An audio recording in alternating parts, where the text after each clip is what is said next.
Trên đây là viên đá Sichi mang mã số 00298 với kiểu cắt Emerald Cut, các mặt cắt song song tạo hiệu ứng phản chiếu bậc thang, mang lại vẻ đẹp kiến trúc sắc sảo và hiện đại. Màu vàng chanh sáng, sắc vàng thanh thoát đồng nhất, gợi liên tưởng đến ánh sáng buổi sớm dịu dàng.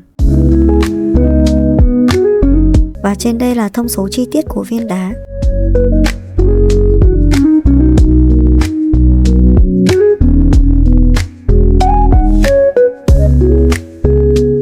Trên đây là một số sản phẩm tiêu biểu, các bạn có thể tham khảo.